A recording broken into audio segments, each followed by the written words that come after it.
That it likely will, certainly on the personal side, could cost the president a lot of money. Again, the president's focus hasn't necessarily been at all on himself, but it's been on those four principles that we laid out. Number one, and priority number one, being that it helps the American middle class. We know that this bill does that, and that's one of the biggest reasons that the president has supported it, been engaged, and will look forward to signing it hopefully in the coming days. But he feels the benefit from pass-through deductions, top rate tax reduction, estate tax exemption is doubled. Like, he's going to make money on that. Look, again, this is a tax plan that we hope benefits all Americans primarily, and priority number one is middle class Americans. That has been this administration's focus. We feel like that is certainly addressed and been prioritized in this legislation, and we're going to be very excited to sign it hopefully in the coming days. Matthew? Thanks a lot, Sarah. You ticked off a number of accomplishments that you see the president has made in this first year in office. Why are his approval ratings mired in the mid to upper 30s despite those accomplishments? I think oftentimes because while the president and this administration has been very focused on how we can better help the American people, I think oftentimes the media is focused on other things, certainly not talking about the growing economy, certainly not talking about the crushing of ISIS, not talking about the creation of jobs. If you look at the amount of time that is spent on negative coverage of this president, 90% of the coverage is negative about this president when, as you just said, I listed off a number of things that have been pretty historic in nature in this first year.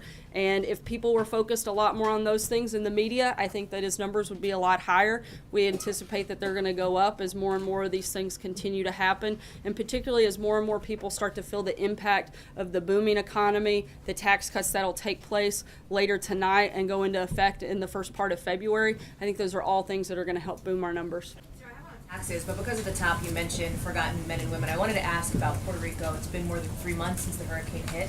Would the president still give himself right now a 10 out of 10 for the federal government's response? Look, the federal government has continued to be engaged. In fact, the Secretary of Homeland Security and the Secretary of HUD are in Puerto Rico today, further engaging in this process, continuing to be partners with the leadership on the ground in Puerto Rico at the state and local level. We've given every time we could from the federal level, and we're going to continue working with them until they're fully restored. The president feels he's doing everything he can. Still a 10.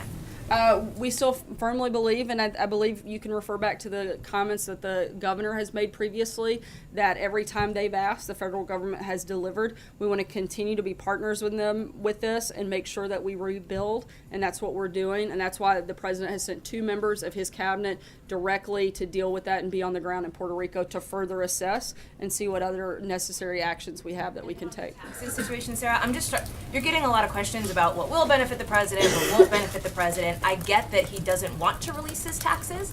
That would obviously put all of these questions to rest. So can you just elucidate why for 2016 the president can release his taxes?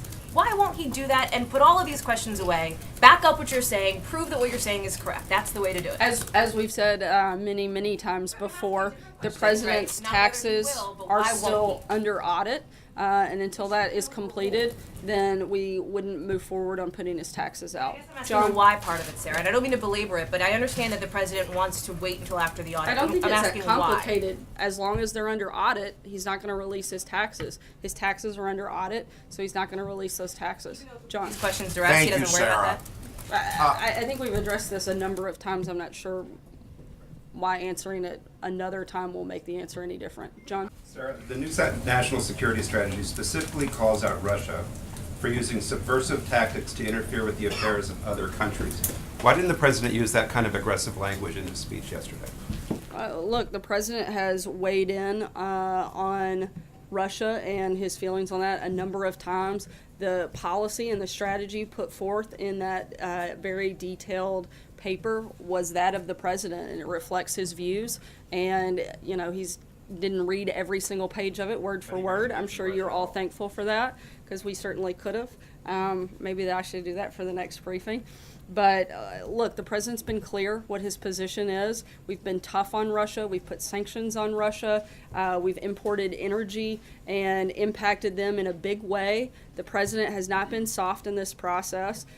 He chose to focus on different things in the speech, but those things were included in the national security strategy because they're important and they're part of the administration's viewpoint. Major? To follow up on a couple of questions, were you saying that this particular judicial nominee who's withdrawn after this viral video of his inept performance at the confirmation hearing didn't properly go through your preparation and vetting process? No, I didn't say that. I said that we have been focused on pushing forward good candidates. We've put forward over 60 nominees. We've had 3 individuals that have had to withdraw. That individual was one of them. And we are focused on making sure we fill that position with somebody that would... Based on your process, you thought he was prepared? We, again, are looking always for the best and brightest, and when we felt like that wasn't necessarily the right person for that position, he has withdrawn his nomination. We haven't continued to go forward.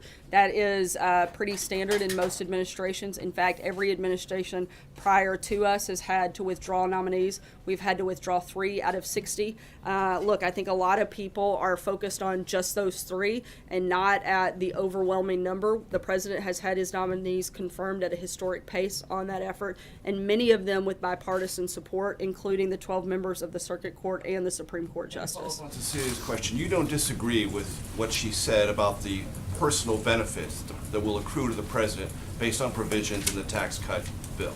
I said that we expect they will benefit him personally. Look, I said that in some ways, particularly on the personal side, the president will likely take a big hit, but on the business side, he could benefit. But the biggest focus for this White House has been to make sure all Americans are better off today after this tax package passes than they were beforehand. We really focused on invigorating the middle class and making sure they got more of their hard-earned money, and we think that that'll happen in this package.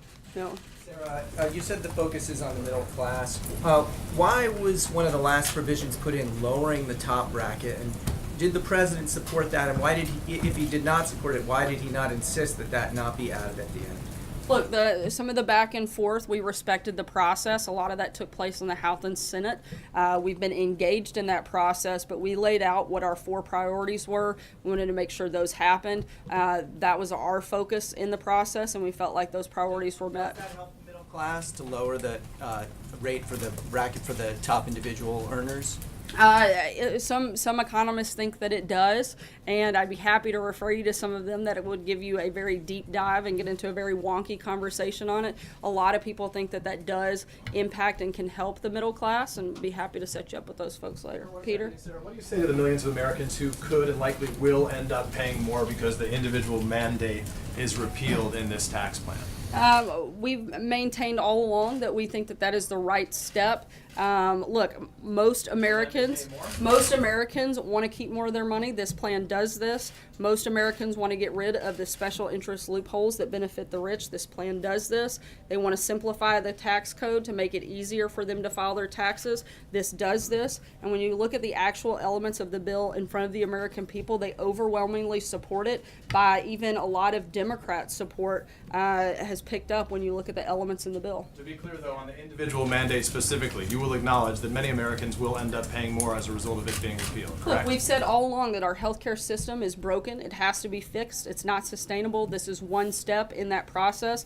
We're going to continuing moving forward and looking at the best ways to improve our healthcare system, and we anticipate that being a big part of our focus next year. To be clear, so for the time being, they'll have to swallow paying more until that resolution comes. I don't think that's necessarily the case, and we, again, are committed to fixing the system as a whole and not just looking at one element of it, and this is certainly a big step in the right direction and something that has to happen because the system that we're in right now is simply unsustainable.